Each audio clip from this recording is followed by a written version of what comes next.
주신 하나님의 말씀 구약성경 시편 42편 1절부터 11절 말씀입니다. 구약성경 832쪽에 있습니다.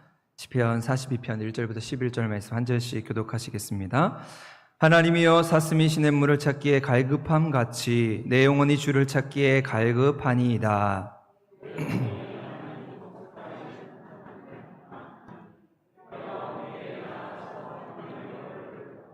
사람들이 종일 내게 하는 말이 내 하나님이 어디 있느뇨 하오니 내 눈물이 주야로 내 음식이 되었도다.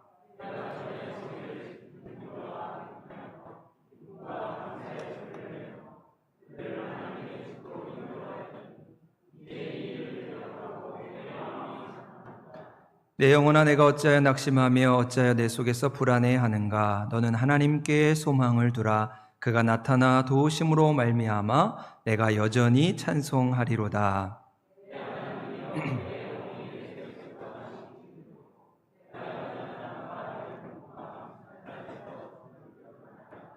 주의 폭포 소리에 깊은 바다가 서로 부르며 주의 모든 파도와 물결이 나를 휩쓸었었나이다.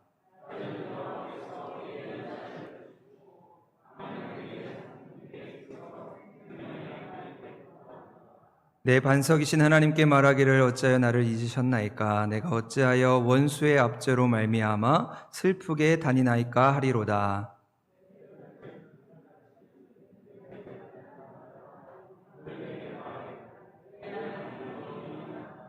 같이 읽겠습니다. 내 영혼아 낙심하며 불안해하는가. 너는 하나님께 소망을 두라. 나는 그가 나타나 도우심으로 말미암아 내 하나님을 여전히 찬송하리로다. 아멘. 이 시간 목마른 사슴의 시냇물이라고 하는 제목으로 시편의 말씀으로 은혜를 나누고자 합니다. 최근에 베스트셀러 중에서 무기력이 무기력해지도록이라고 하는 책이 있습니다. 아마도 이제 코로나 이후에 이제 많은 사람들에게 나타난 그 게으름과 우울증, 또 그런 지침과 무기력함과 같은 모습들 중에서 이것을 우리가 어떻게 극복할 것인가, 그러면서 많은 사람들의 공감을 얻은 책이라 생각을 해보게 됩니다. 그러면서 이 책에서 그 경기도의 한 학생들을 대상으로 이 코로나19가 학생 교육에 미치는 영향에 관한 설문조사를 했습니다. 이제 아마도 이제 학생들이 코로나 이후에 어떻게 변했는가라고 이제 설문조사를 했는데, 정체 응답자 중에 60%가 코로나19 이후에 생활 습관이 부정적으로 변했다, 그렇게 대답을 했습니다. 그래서 그 내용을 보면 규칙적으로 생활하지 않고 늦잠을 많이 잔다, 26.9%가 그렇게 대답을 했고, 또 무기력하게 보내는 시간이 많아졌다, 또 인터넷을 검색하거나 유튜브, 게임으로 보내는 시간이 많아졌다. 여기 많이 공감들 하시죠? 우리가 많은 시간 이렇게 핸드폰에 또 게임에 이렇게 뺏겨 살아가는 모습들을 보게 됩니다. 비단 고등학생들 뿐만 아니라 이제 대학생들, 직장에 이르기까지 아마 우리 모두에게 해당이 되는 그런 내용이라고 생각합니다. 코로나19를 우리가 무사히 보낸 것 같지만 그로 인한 후유증처럼 우리가 정서적인 어려움을 느끼고 우울한 마음이나 무기력한 마음이 들 때가 많음을 보게 됩니다. 심지어 자기를 혐오하고 또 좌절감과 분노와 같은 그런 부정적인 감정들이 이 사회에 많은 문제들을 일으키고 있습니다. 제가 이러한 글들을 보면서 이것이 남의 이야기가 아니라 아마 우리 주변에서 흔히 일어나고 있는 일들임을 보게 됩니다. 그러면서 오늘 나의 마음의 상태는 어떠할까? 지금 내 마음의 상태를 점수로 매긴다면 지금 내 마음의 상태는 몇 점 정도가 될까? 그럼 최근에 서울대 심리학과의 최인철 교수님이 운영하시는 행복연구센터에서 지난 5년간, 그러니까 2017년부터 5년 동안 우리 카카오톡 잘 아시죠? 이 카카오톡 회사와 이제 협력을 해서 우리 대한민국 마음의 상태가 어떠한지를 실시간으로 조사를 했습니다. 요즘은 핸드폰이 너무나 발달을 해서 실시간으로 사람들이 지금 현재의 마음의 상태가 어떠한지를 조사를 한 것이죠. 그리고 그 결과를 대한민국 행복지도라고 하는 이 결과로 이제 책으로 발간을 했습니다. 근데 실제로 이것은 이제 2023년 이렇게 이야기를 올해 발간을 했지만 실제 내용은 작년의 내용, 2022년에 조사를 한 내용을 이제 분석을 해서 이제 올해 23년의 내용으로 이제 발간을 한 것입니다. 그러면서 이 책에서 성별로, 나이별로, 또 지역별로 어떤 사람들이 더 행복감을 느꼈는지 다양한 지표들을 통해서 우리 이제 대한민국의 행복 지수가 어떻게 변하는지를 보여주고 있습니다. 그래서 제가 이 책을 보면서 특별히 재미있게 봤던 것 중에서 이 시간대별로 우리 하루를 살아가면서 아침, 점심, 저녁 이 시간대별로 우리의 이 행복 지수가 어떻게 변화하는가라고 하는 내용이었습니다. 이 그래프가 그런 것인데요. 이제 아침에 잠을 깨서 하루를 시작하면 이제 아침에 일어나기가 너무 힘드니까 사람들의 행복 지수가 가장 낮았다가 이제 점심때가 되면 점심시간이 되면 밥을 먹어서 그런지 가장 이제 높았다가 이제 퇴근 시간이 되고 저녁이 되면 점점 낮아지는 것을 보게 됩니다. 그래서 이 책에서 재미있는 현상을 하나 보여주었는데요.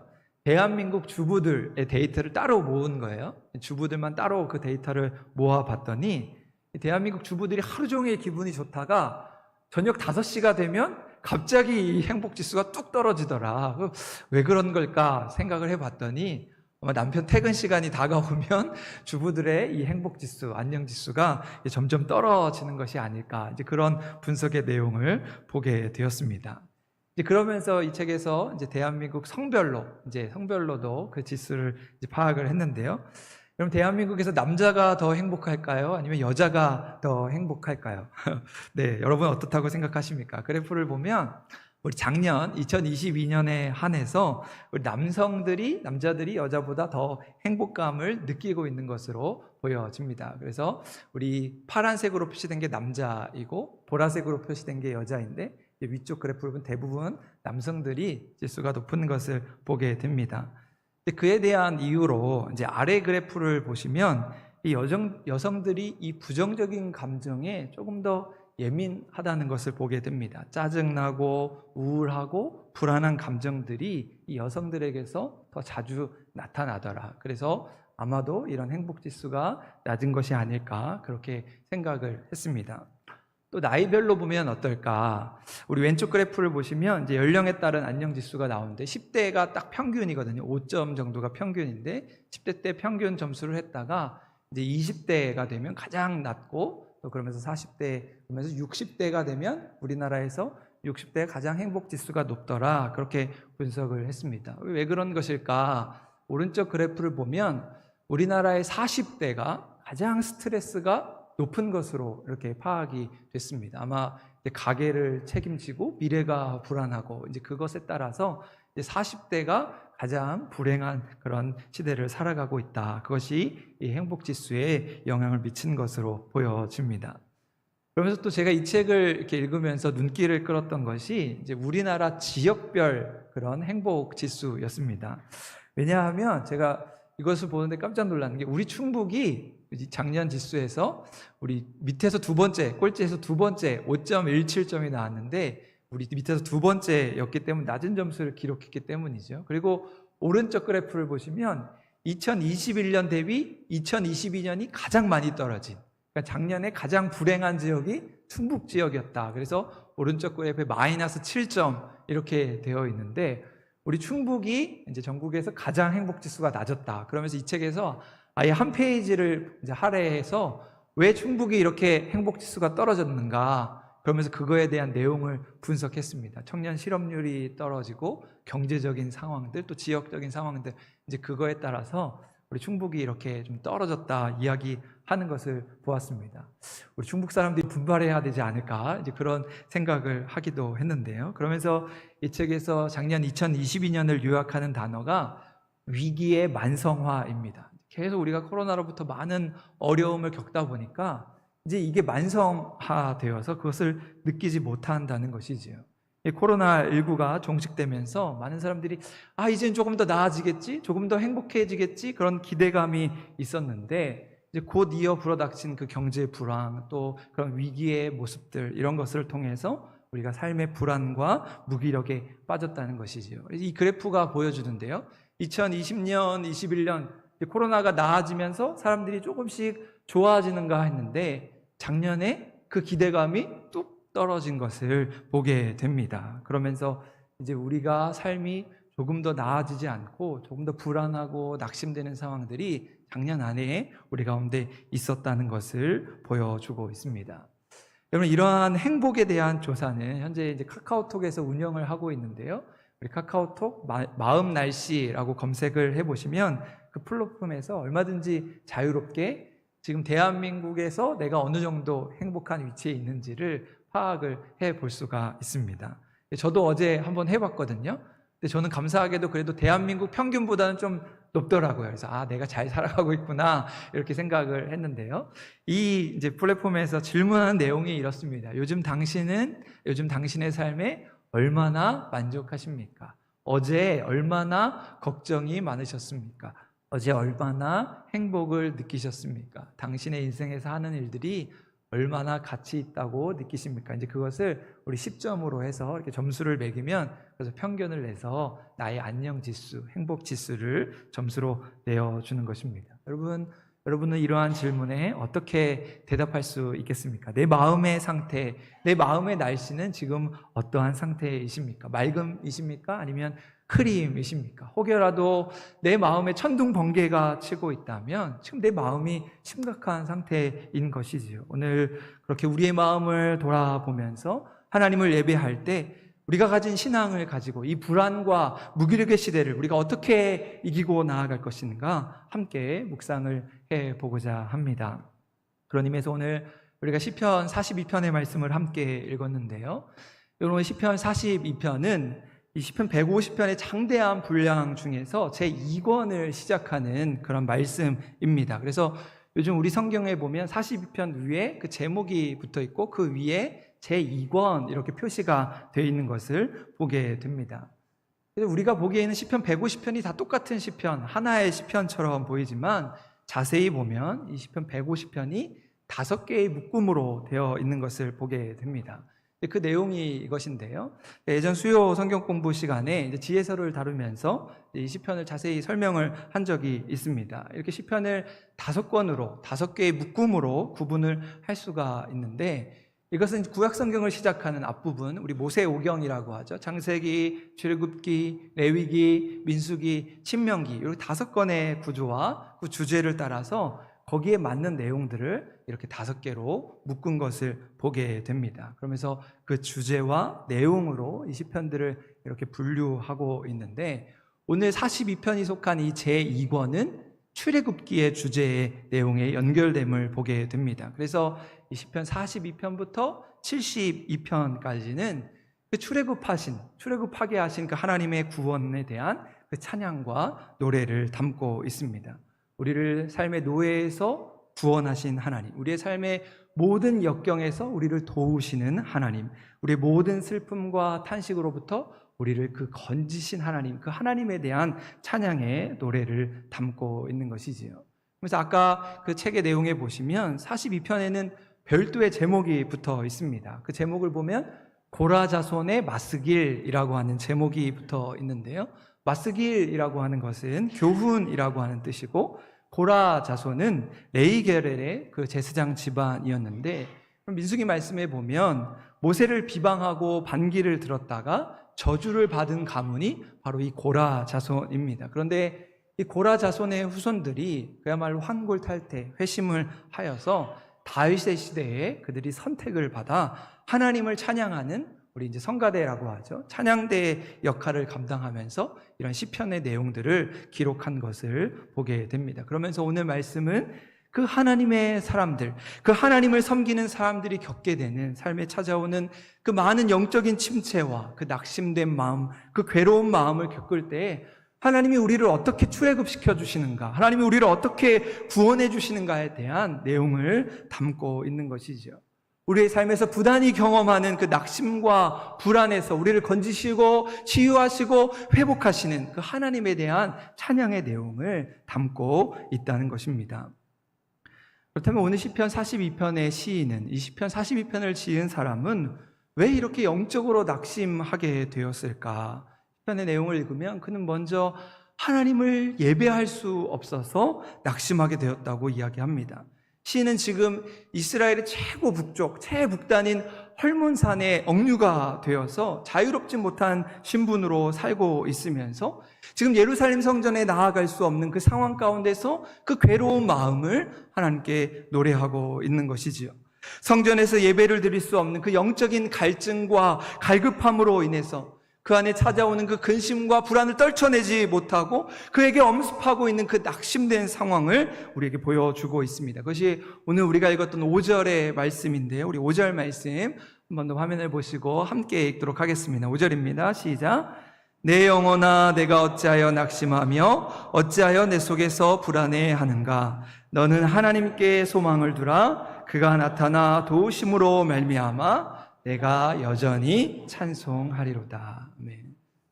성서학자들에 의하면 이 시편 42편의 저자는 유대인들이 바벨론 포로로 끌려가면서 그 많은 포로들을 다 끌고 갈 수가 없으니까 유다의 최고 북단이었던 그 헐몬산 지역에 이제 거류민으로, 그러니까 거기에 버려진 상태로 억류가 되어서 살아갔던 자들이라고 추측을 하게 됩니다. 그러다 보니까 시편의 저자는 지금 예배할 수 없는 그 환경과 상황 가운데서 그가 예배를 드렸던 그 예루살렘 성전을 그리워하면서 목마른 사슴이 시냇물을 찾는 심정으로 하나님을 향한 갈망, 하나님을 향한 그 사모함을 노래하고 있습니다. 그것이 우리가 잘 알고 있는 1절의 말씀인데요. 우리 1절 말씀도 한 번 더 화면을 보시고 함께 읽도록 하겠습니다. 시작. 하나님이여 사슴이 시냇물을 찾기에 갈급함 같이 내 영혼이 주를 찾기에 갈급하니이다. 지금 목마른 사슴처럼 하나님, 내가 하나님을 만나야겠습니다. 하나님의 은혜를 공급받아야겠습니다. 목마른 사슴에 자신을 비유하면서 그의 마음을 표현하고 있습니다. 그럼 사슴이라고 하는 동물은 눈이 커서 슬픈 짐승으로 알려져 있지요. 왜 이렇게 사슴의 눈이 큰 것일까? 아무래도 사슴은 동물 중에 가장 약한 동물에 속하기 때문에 사자나 이리가 찾아오면 언제 잡아먹힐지 모르는 상황 가운데 그 불안과 공포에 사로잡혀 사는 아주 약한 동물입니다. 그러고 보니까 큰 눈을 가지고 긴 목을 가지고 언제 적이 나에게 들이닥칠지 모르는 상황에서 항상 주의를 경계하면서 그 불안 가운데 살아가는 것이지요. 그러면서 위기의 순간을 만나게 되면 그가 가지고 있는 이 긴 다리를 통해서 위험이 순간에 찾아올 때 그렇게 빨리 달리게 되는 것입니다. 위험의 순간이 찾아올 때 그렇게 급하게 빨리 달리다 보면 사슴은 금방이라도 목이 마르게 되지요. 목이 탈 정도로 자신의 생명을 구하기 위해 열심히 달리다가 그 목마름을 해결할 수 있는 시냇물을 찾게 되는 것입니다. 그리고 오늘 이 시편을 노래하는 시인은 자신이 헐몬산의 지역에 있으면서 그 헐몬산에서 흘러내리는 시냇가에서 그 허겁지겁 물을 마시고 있는 그 사슴 한 마리를 보면서 자신의 삶을 들여다봅니다. 아, 내가 저 목마른 사슴과 같은 삶이구나. 저 사슴과 같은 존재이구나. 내 삶에 찾아오는 그 불안과 염려, 낙심과 걱정을 끌어안고 내가 한번 잘 살아보겠다고 그 긴 다리를 가지고 냅다 뛰어서 정말 열심히 달려왔는데 그 가운데 찾아오는 그 영적인 공허함과 영적인 목마름, 영적인 무기력함 앞에서 이제는 그 목마름을 해결할 수 있는 그 시냇물을 찾아 헤매는 그 자신의 모습을 들여다보게 되는 것이지요. 그리고 그 가운데 자신의 진정한 그 목마름을 해결할 수 있는 그 시냇물 되시는 하나님을 향한 그 은혜와 소망을 노래하고 있습니다. 그것이 오늘 우리 6절의 말씀인데요. 우리 6절 말씀 한 번 더 같이 읽겠습니다. 시작. 내 하나님이여 내 영혼이 내 속에서 낙심이 되므로 내가 요단 땅과 헤르몬과 미살산에서 주를 기억하나이다. 하나님, 내가 이렇게 낙심된 마음으로 살아가는데 하나님, 내가 이 헐몬산 이 지역에서 저 사슴 한 마리를 보면서 하나님을 기억합니다. 하나님, 내게 은혜를 주셨던 그 시간을 기억합니다. 그 낙심과 침체에 빠져있는 자신을 들여다보면서 하나님을 기억하고 있는 것이지요. 그런 의미에서 여러분, 오늘 이 말씀을 통해서 우리가 이렇게 자유롭게 성전에 남아서 하나님을 예배하고 찬송하는 일이 얼마나 귀하고 복된 일인지를 우리는 깨닫게 됩니다. 만약 우리가 예배를 소홀히 하고 어떤 이유에서든지 우리가 예배를 드리지 못하면 우린 금방이라도 그런 영적인 침체, 영적인 목마름에 빠지게 되는 것이지요. 그래서 어떤 목사님은 성도들이 8주 동안 그러니까 한 2달 동안 교회에 나오지 못하고 예배를 드리지 않으면 그 영혼은 메마른 사막과 같이 쫙쫙 갈라지면서 금방이라도 불신자의 상태로, 예수님을 믿지 않는 상태로 돌아간다고 이야기했습니다. 그렇게 우리는 할 수만 있는 대로 예배하기를 힘쓰고 하나님을 찬양하고 하나님을 기억하는 삶이 얼마나 중요한지 다시 한번 되새겨야 하는 것이지요. 그러면서 오늘 이 시편 말씀, 42편의 말씀을 쭉 읽어가다 보면 참 특이한 구조를 발견하게 됩니다. 오늘 앞부분의 말씀 1절부터 4절까지의 내용을 쭉 읽으면 하나님, 내가 이렇게 낙심이 됩니다. 내가 이렇게 힘이 듭니다. 라고 고백하는 시인의 모습을 보게 됩니다. 그리고 5절에 가면 내가 이렇게 힘들고 어렵지만 다시 한번 하나님을 붙들고 소망을 가지고 찬양하겠다. 그 고민하고 탄식하는 가운데도 너는 하나님께 소망을 두라. 그가 나타나 도우심으로 말미암아 내가 여전히 찬송하리라. 내가 하나님을 찬송하면서 하나님을 기억하고 평안을 되찾겠다고 고백하고 있는 것이지요. 그런데 5절에 끝나고 곧바로 6절로 넘어가면 또다시 낙심하는 시인의 모습을 보게 됩니다. 하나님, 내 영혼이 내 속에서 낙심이 되므로. 지금 하나님을 찬송한다고 했다가 곧바로 또 하나님, 내가 낙심이 됩니다. 그렇게 고백하는 시인의 모습을 보게 됩니다. 그러면서 10절까지 이리 흔들리고 저리 흔들리고 낙심하고 절망하다가 오늘 마지막 절 11절에 가면 다시 하나님께 기도하면서 내가 여전히 찬송하리로다. 그 하나님을 붙들고 하나님께로 돌아오는 것을 보게 됩니다. 그런데 이러한 내용이 이어지는 43편에서도 똑같이 나오거든요. 43편 1절과 4절까지의 내용을 보면 다시 불안해지고 슬퍼지는 시인의 모습을 보게 됩니다. 그리고 마지막 43편 5절 말씀에 보면 똑같은 고백으로 하나님이 나타나 도우심으로 말미암아 내가 여전히 하나님을 찬송하겠다. 그 하나님이 주시는 소망을 발견하게 됩니다. 불안하고 낙심되는 상황에서 하나님을 찬송했다가 고민되고 죽게 되어 하나님을 붙들고 다시 슬프고 탄식된 마음으로 하나님께로 돌아오는, 그래서 우리 42편부터 43편까지가 하나의 내용으로 그렇게 쭉 이어지는, 그래서 시편과 42편과 43편은 따로 떨어져 있지 않고 원래는 하나의 시편, 하나의 주제, 하나의 내용으로 이어지는 것을 보게 됩니다. 그러면서 이 시편의 말씀을 묵상하면서 왜 시인이 이렇게 왔다 갔다 할까? 어떨 때는 슬프고 어떨 때는 낙심되다가 어떨 때는 이렇게 하나님을 붙들며 하나님을 찬송하고 있는 것일까? 그 시인이 비정상이어서 그런 것일까? 아니면 정신적으로 문제가 있어서 그런 것일까? 그것이 아니라 저는 오히려 그 시인이 하나님 앞에 아주 솔직하고 정직한 신앙의 모습으로 서고 있기 때문이라 생각합니다. 지금 시인이 헐몬산에서 지금 흩어진 자로 살아가고 있으면서 지금 예루살렘의 성전에 나아갈 수 없는 그 마음이 상하고 가슴이 메어지고 그 불안한 상황 가운데, 심지어 네 하나님이 어디 있느냐고 주변의 사람들이 조롱하고 있는 상황 가운데 하나님, 눈물이 내 음식이 되었다고 그 하나님께 그 불안과 염려를 쏟아내고 있는 것은 그가 불신앙, 하나님을 믿지 못해서가 아니라 하나님 앞에 자신의 있는 그 솔직한 모습, 정직한 신앙을 그대로 드러내고 있는 것이죠. 그리고 그 솔직한 신앙 앞에 하나님은 긍휼과 사랑의 은혜를 베풀고 있습니다. 지금 나 하나도 안 괜찮은데 겉으로만 나 괜찮은 척 하나님을 기만하지 않고 목마른 사슴처럼 있는 모습 그대로 헐떡이면서 하나님 앞에 나와 그의 마음을 쏟아내고 토해낼 때 하나님이 그를 만나주시고 그 가운데 은혜를 베풀어 주시는 것이지요.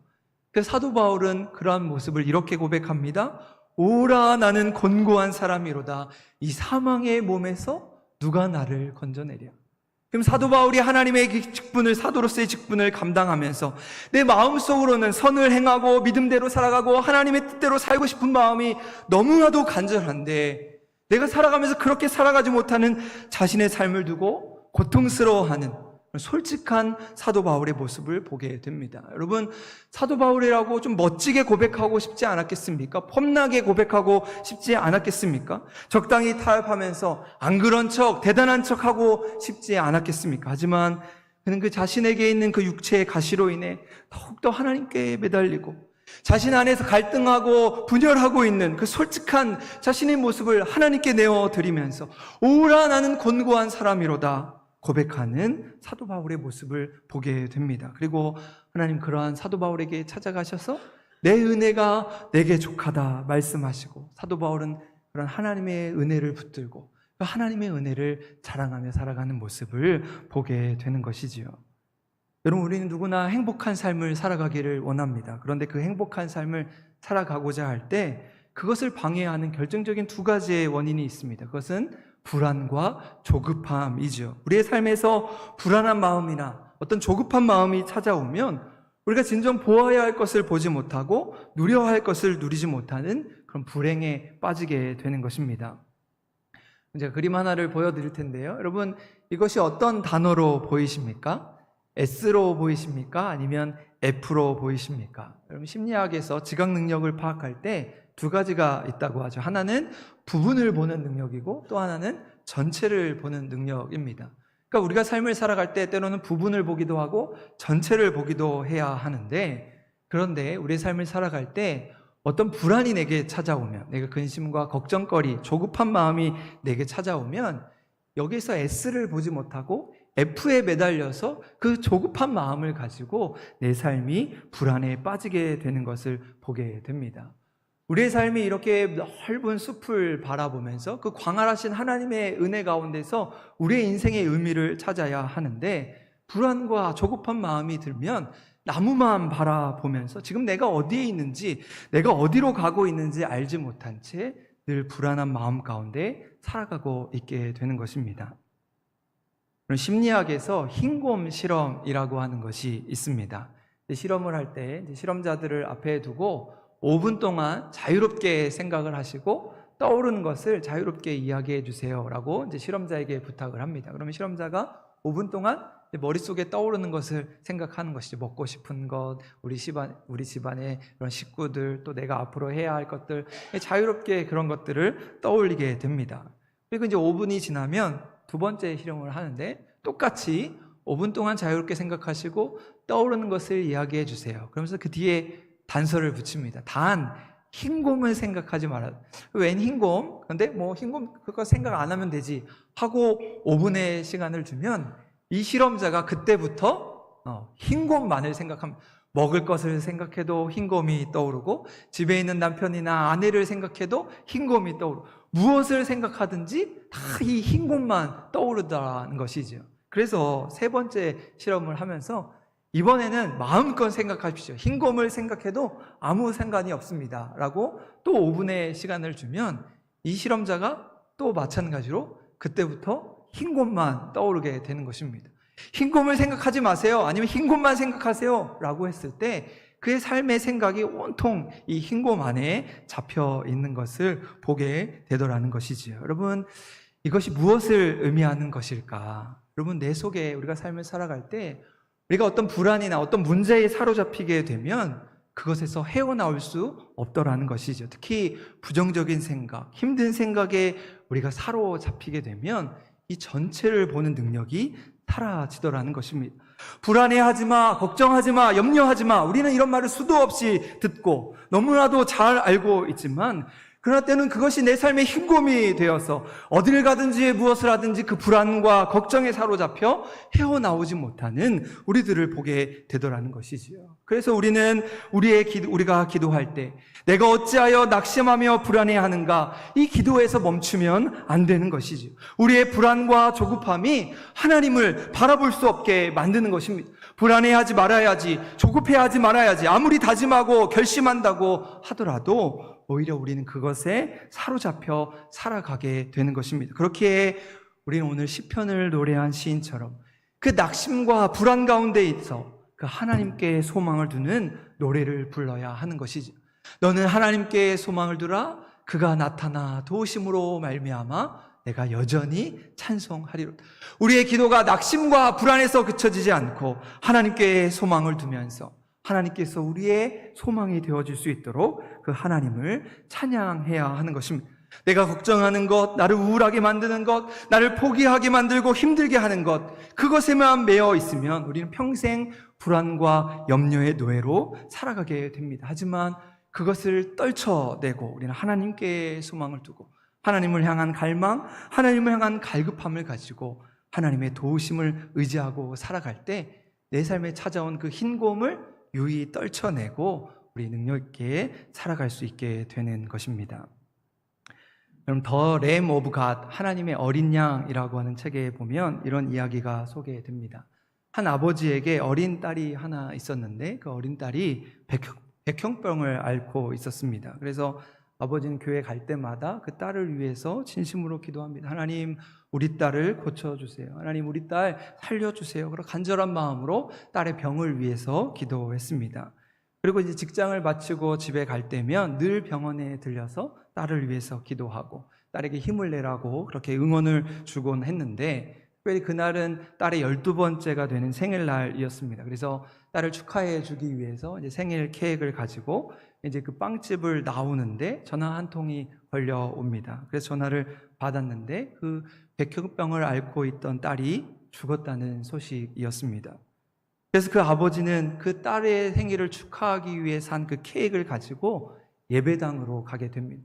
지금 딸을 만나기 위해 병원으로 가는 것이 아니라 예배당으로 갑니다. 그럼 그때 아버지가 어떤 심정으로 예배당으로 갔을까? 너무 답답하고 너무 기가 막히고 어떻게 할 줄 몰라서 그 예배당 의자에 앉아 있는데 예배당 한편 벽에 있는 벽화가 하나가 눈에 들어옵니다. 그 벽화에는 십자가에 못 박히신 예수님의 모습이 그려져 있는데 그 십자가에 달리신 예수님의 모습을 보는 순간 그 아버지 마음속에 있는 그 마음의 분노, 마음속에 있는 화가 치밀어 올랐습니다.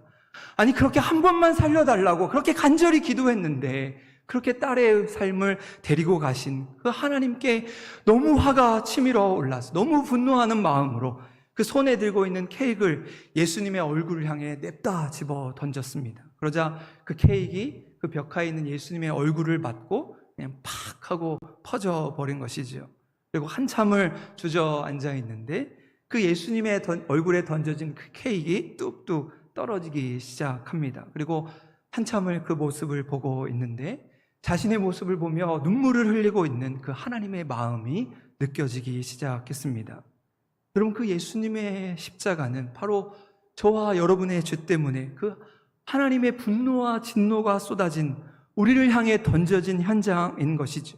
죽을 수밖에 없는 죄인들, 그런데 그것을 모르고 끊임없이 미워하고 비방하고 죄를 짓고 그 하나님을 떠난 그 당신의 백성들 때문에 당신의 아들에게 그 죽음의 십자가를 던져버린 그 현장이 바로 골고다 언덕의 십자가라고 하는 것이 마음속에 느껴졌습니다. 그래서 그 아버지는 그 십자가에서 떨어지는 케이크를 바라보면서 그 하나님이 자신의 괴로운 마음을 만져주고 있다는 사실을 경험하게 됩니다. 딸의 죽음 앞에서 하나님을 향해 분노했던 그 케이크를 집어던졌던 자신마저도 사랑하기 위해서 지금 나에게 찾아오셔서 자기를 안아주고 계시는 그 십자가 죽음의 현장에서 눈물을 흘리고 계시는 그 하나님을 만나고 하나님을 경험하게 된 것이지요. 여러분, 이처럼 주님의 십자가는 모든 영적인 침체기를 겪고 있는 그 불안과 낙심 가운데 빠져있는 자를 회복하시고 구원하시는 하나님의 방편이요 유일한 길이요 소망이 되는 것을 우리에게 가르쳐 주고 있습니다. 그래서 오늘 시편을 노래하는 시인은 오늘 1절에서 이렇게 고백하죠. 우리 1절 말씀 한 번 더 같이 읽도록 하겠습니다. 시작. 하나님이여, 사슴이 시냇물을 찾기에 갈급함 같이 내 영혼이 주를 찾기에 갈급하니이다. 아멘. 그럼 낙심과 불안한 가운데 세상 가운데 소망을 두지 않고 내가 목마른 사슴이 되어 하나님을 구합니다. 하나님을 찾습니다. 하나님 내게 오셔서 나의 소망과 찬송이 되옵소서 고백하는 시인의 모습을 보게 됩니다. 여러분, 우리의 인생을 살아가다 보면 누구나 고난과 어려움을 만나게 됩니다. 수도 없이 다가오는 폭풍과 풍랑 앞에서 불안하고 낙심하며 살아가는 것이 우리의 인생인 것이지요. 그래서 지난주 목장 리더 모임을 할 때 한 권사님이 그러시더라고요. 우리 인생에 산 하나를 넘었더니 또 큰 산 하나가 내게 다가왔다. 산 하나를 넘었더니 또 한 산을 넘어야 했다. 그렇게 고백하는 것을 들었습니다.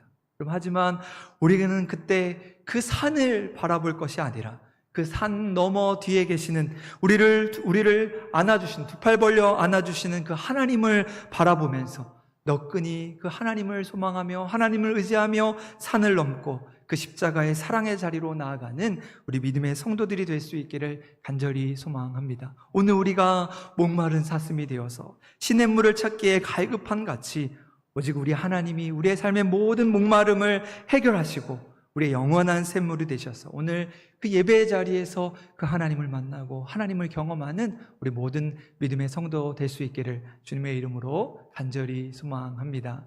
그래서 오늘 말씀을 마치면서 우리 시편 42편을 생각하면 을에 떠오르는 찬양이죠. 우리 목마른 사슴 시냇물을 찾아 헤매이듯이 우리 찬양 우리 함께 찬양하면서 오늘 이 찬양에 우리의 삶을 담아 함께 고백하며 우리 함께 찬양하도록 하겠습니다.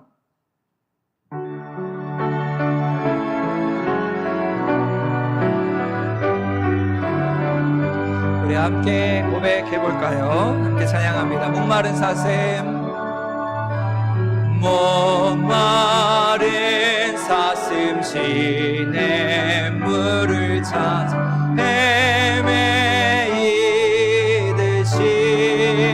헤매이듯이 내 영혼 주를 찾기에 갈급하나이다. 주님만이 나의 힘 주님만이 나의 힘 나의 방패 나의 참 소망 나의 몸 정성 다 바쳐서 주님 경배하. 우리 한 번 더 고백할까요? 목마른 사슴 시냇물을 찾아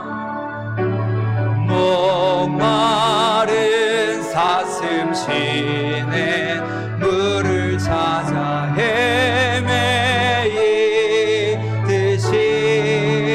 헤매이듯이 내 영혼 주를 찾기에 갈급하나이. 주님만이 나의 힘 주님만이 나의 힘 나의 방패 나의 참 소망 나의 몸 정성 다 바쳐서 주님 겨. 우리 한 번 더 고백할까요? 주님만이 나의 힘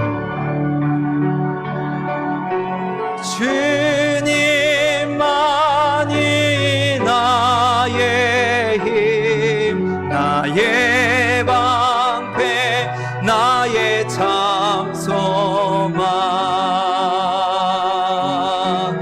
나의 몸 정성 다 바쳐서 주님 경배합니다. 아멘. 여러분 이렇게 주님만이 나의 힘 되십니다 고백하며 우리의 삶의 어깨에 지우는 흰곰을 떨쳐내고 우리의 피난처 되시는 주님 우리의 인도자 되시는 주님 그 주님을 사모하고 찬송하면서 날마다 그 은혜를 자랑하며 살아가는 우리 모든 우리 한사람교회 믿음의 성도 되기를 주님의 이름으로 간절히 축원드립니다. 기도하시겠습니다.